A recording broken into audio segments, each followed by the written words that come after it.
एक से लेकर 9 तक जो आपके नंबर होते हैं, एक रिप्रेजेंट करता है सन को, सूर्य को, दो रिप्रेजेंट करता है चंद्रमा को, मून को, तीन रिप्रेजेंट करता है बृहस्पति या जुपिटर को, पांच रिप्रेजेंट करता है मरकरी या बुध को, सिक्स रिप्रेजेंट करता है वीनस या शुक्र को, आठ नंबर रिप्रेजेंट करता है शनि या सैटर्न को, और नाइन नंबर मंगल या मार्स को रिप्रेजेंट करता है। ये आपके सात प्लेनेट हैं आपके सोलर सिस्टम के। कुछ प्लेनेट्स हैं जिसे साइंस कभी प्लेनेट मानती है कभी नहीं मानती। वेस्टर्न एस्ट्रोलॉजी में दिखते हैं आपको, न्यूमरोलॉजी में हम नहीं लेते उनको।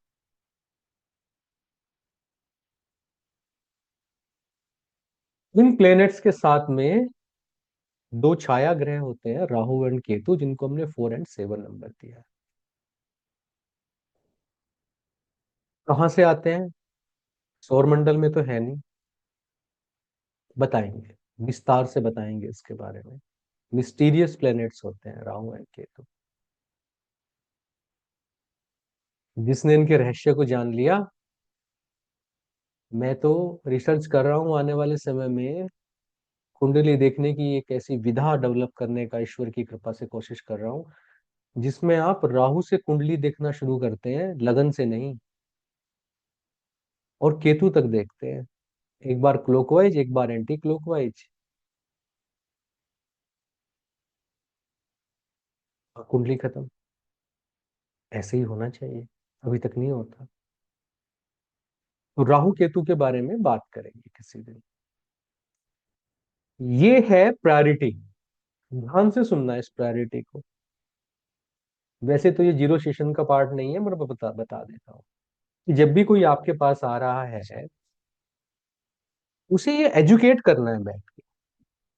उसे बताना है कि भाई साहब, एक नंबर का मतलब होता है आपकी आत्मा, आप खुद, आपका आत्मसम्मान, वो जो आप खुद को समझते हो,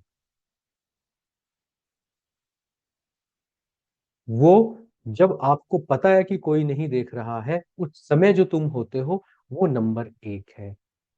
तो नंबर एक तुम्हारी आत्मा है। और अगर शरीर में से आत्मा निकाल ली जाए,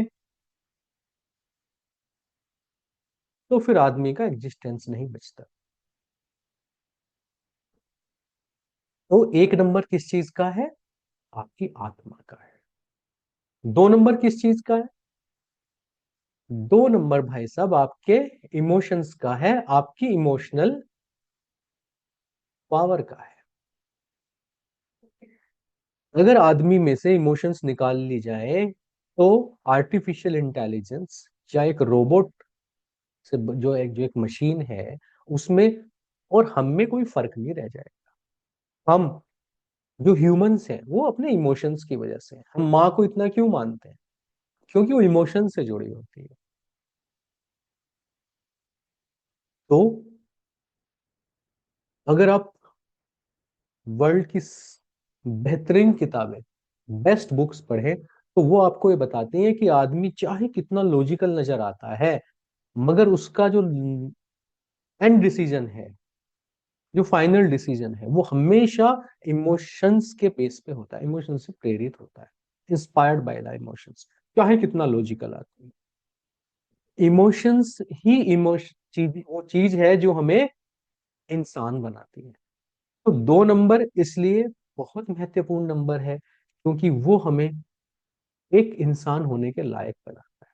तीसरा जो नंबर है वो विवेक का नंबर है, वो गुरु का नंबर है, बुद्धि का नंबर है, सही गलत की पहचान का नंबर है।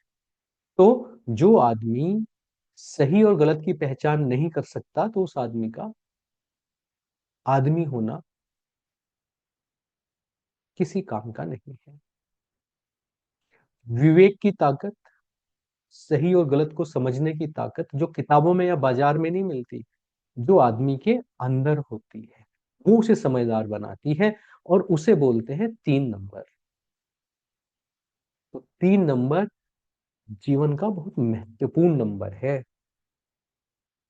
4 नंबर क्या है?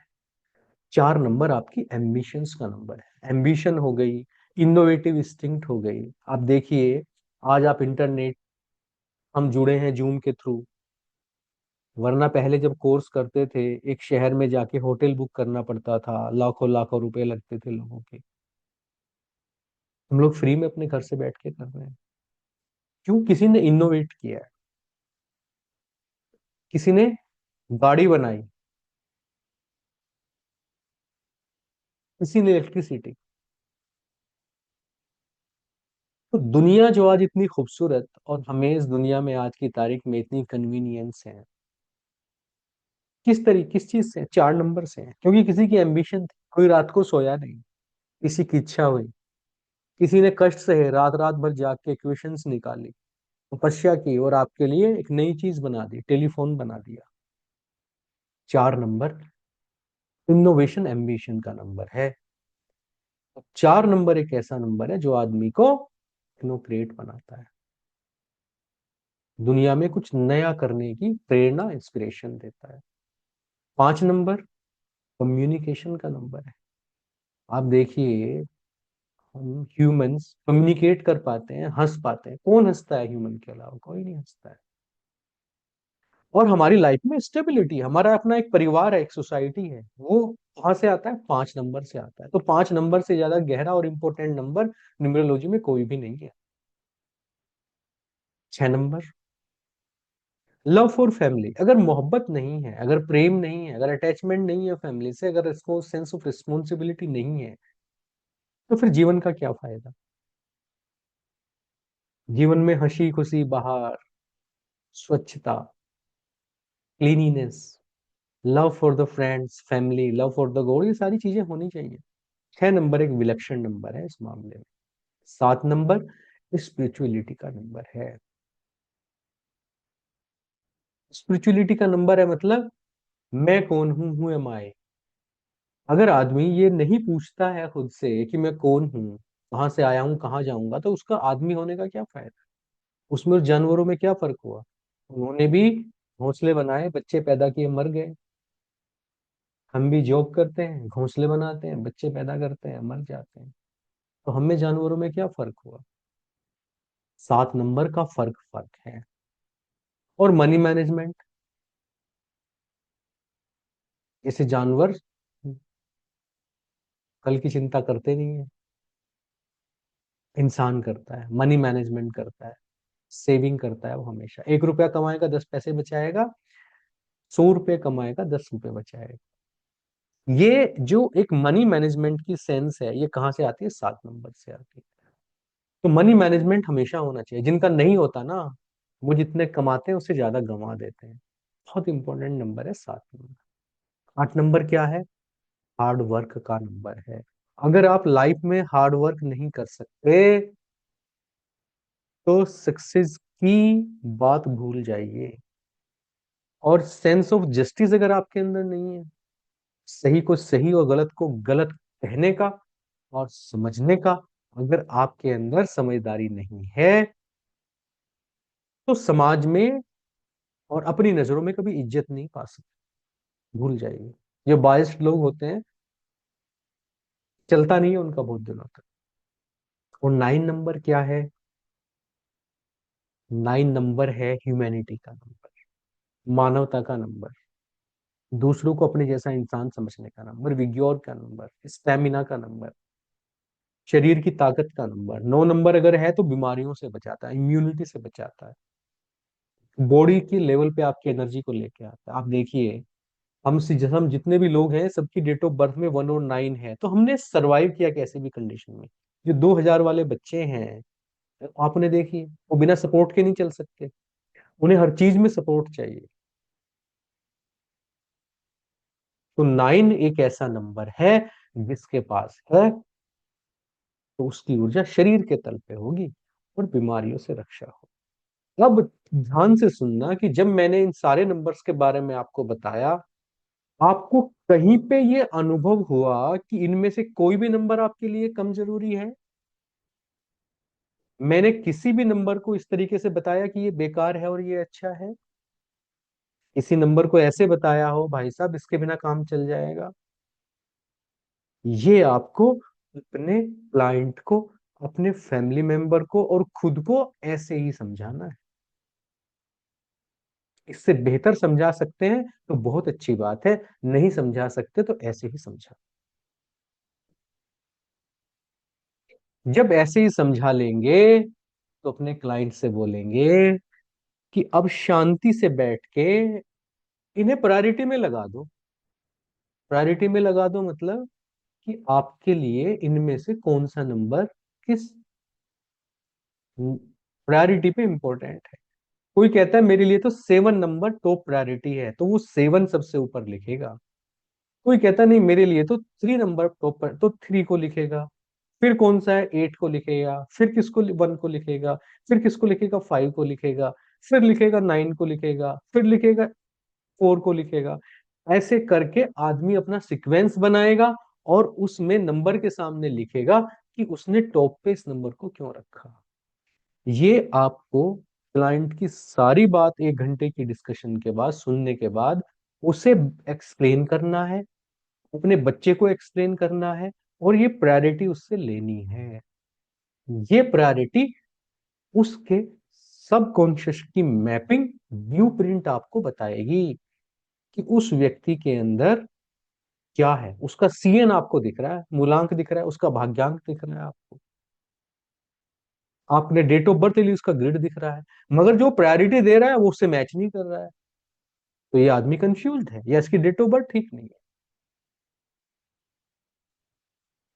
वो काउंसलिंग भी आपको करनी है कि वो उसके नंबर के हिसाब से इस दुनिया में कॉलिंग क्या है, उसकी करने क्या आया है और कर क्या रहा है। कहां से पता चलेगा कि उसका कॉन्शियस माइंड क्या बोल रहा है और डेट ऑफ बर्थ से उसका सबकॉन्शियस माइंड क्या बोल रहा है। दोनों के बीच में भाई साहब कोई सिंक्रोनाइजेशन नहीं है। तो वो काउंसलिंग आपको उसकी करनी है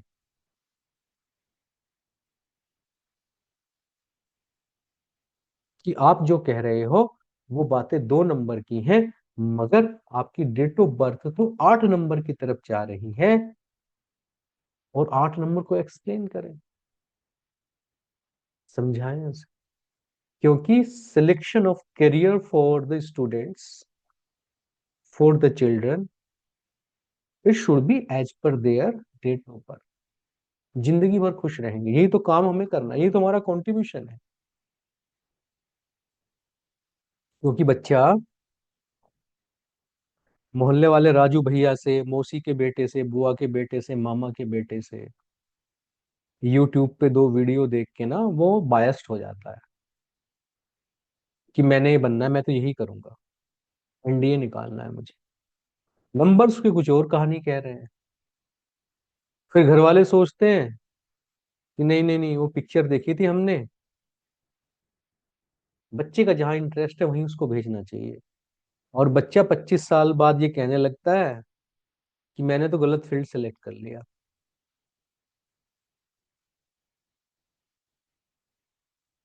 अब कुछ हो नहीं सकता। तो अपने इंटरेस्ट के फील्ड में ना जानवर जाते हैं, जहां उन्हें हरा दिखता है वहीं चढ़ते हैं ना। इंटरेस्ट तो भाई साहब रोज रोज ऐसा खाना खाने में होता है जो शरीर को बर्बाद करता है। इंटरेस्ट तो भाई साहब किसी को देख के उससे डेट पे जाने का भी होता है। इंटरेस्ट से आदमी नहीं, जानवर काम करते हैं। आदमी इसलिए आदमी है कि वो करता है जो सही है, जो वक्त की डिमांड है, जो कॉलिंग है। उसके नंबर बता रहे हैं।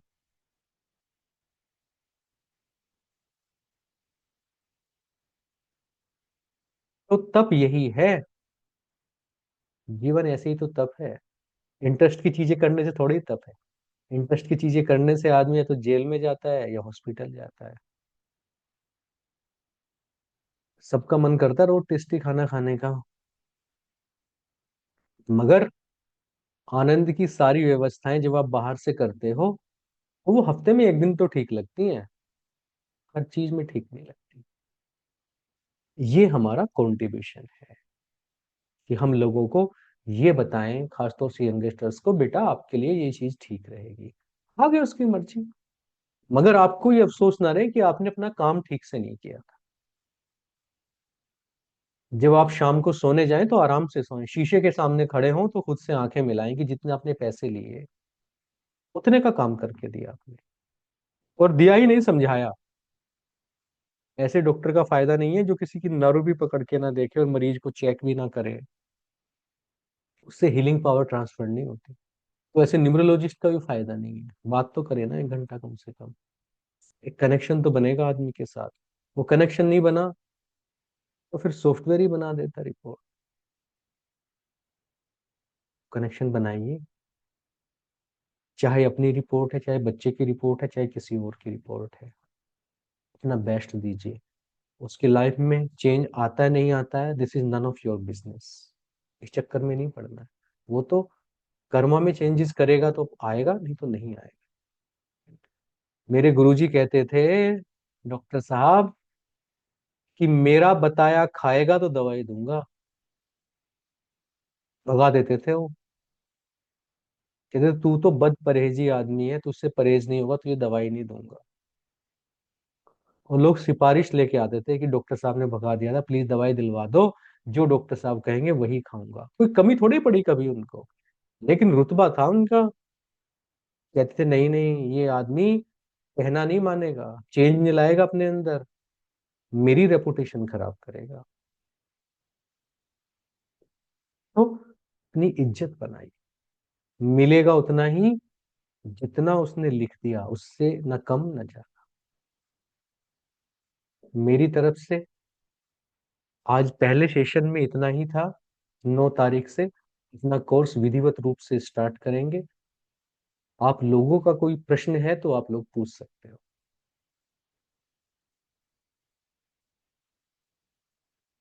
सेशन अगर मिस हो जाता है बिकॉज ऑफ एनी रीजन, कोई ऑफिशियल मीटिंग है या कुछ और है, तो उसको कैसे कवर अप करेंगे सर?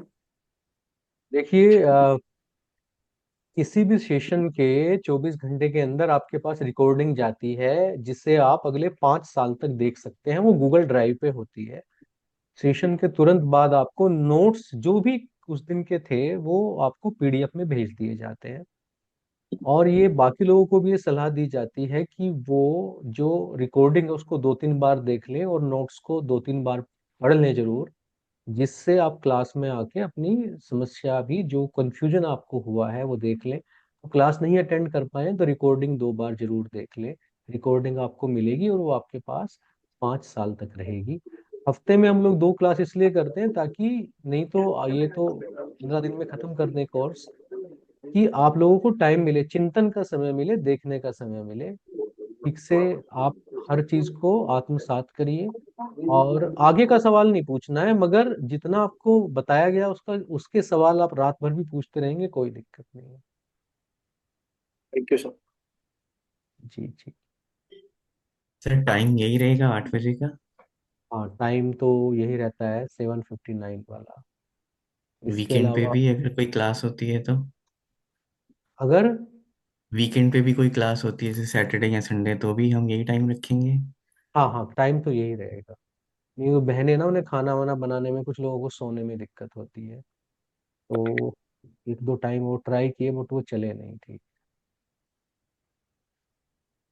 दिक्कत तो उन लोगों को है जिनमें किसी के यहाँ सुबह के 4 बजे हुए, कहाँ कहीं दिन के 1:30 बजे सर हुए। मेरे यहाँ पे रात के 2:45 हो रहे हैं। आप कहाँ रहते हैं प्रशांत? मैं सिडनी में हूँ सर। हाँ, ऑस्ट्रेलिया में तो एक बहन थी, वो सुबह 3 बजे क्लास में आती थी। तो वही आपकी सर तो बस। नींद खराब कर दिया आज हमने। कोई बात नहीं सर। जब सीखना है तो सीखना ही है, फिर टाइम नहीं देखना। हाँ नहीं, कभी कभी जो है ना वो भी देख सकते हैं रिकॉर्डिंग भी, और कभी कभी नहीं क्लास भी कर ले। बाकी घर वालों को भी डिस्टर्ब कर रहे हो आप सवाल पूछ के? नहीं सर, वो ऊपर सो रहे हैं, मैं नीचे बैठ के आपकी क्लास ले रहा हूँ। अच्छा और अच्छा। वैसे भी वो, हेडफोन लगाए हुए हैं तो उनको आवाज़ नहीं जा रही होगी। हाँ, एक वो बहन थी जापान से पिछले वाले बैच में, तो उनके यहाँ पे 1:30 बजा होता था, तो वो लिख के सवाल पूछती थी, कहती थी सब सो रहे हैं। मैं भी तो अभी पहले चैट में ही सवाल पूछ रहा था, बट अब आपसे बात शुरू हुई तो मैंने कहा हाँ, कोई चलो। बात नहीं, मुझे पता नहीं था कि आप सिडनी में। ठीक है। मैं ये पूछा था कि हम क्या मंडे को भी क्लास कर सकते हैं? जैसे वीकेंड की बात हो रही थी सैटरडे संडे के बारे में, क्या हम मंडे को भी रख सकते हैं, जैसे संडे मंडे ले लिया? दूसरा बैच चल रहा है अभी, उसे थोड़ा सा टाइम लगेगा खत्म होने में, तो उनका पहले से चल रहा है ओके। इसीलिए। हाँ, जैसे ही वो बैच खत्म होगा तो आपकी फिर फ्री कर देंगे, किसी भी दिन रखना फिर। सर, इसका लेकिन वेडनेसडे थर्सडे शायद डाला था ना सर उसमें ग्रुप में। हाँ जी, हाँ जी। जी। ठीक है फिर, 9 तारीख को मिलेंगे। जो लोग ये कोर्स आगे परस्यू करना चाहते हैं उनके लिए आशीर्वाद, और जो नहीं करना चाहते हैं उनके लिए बहुत सारा आशीर्वाद।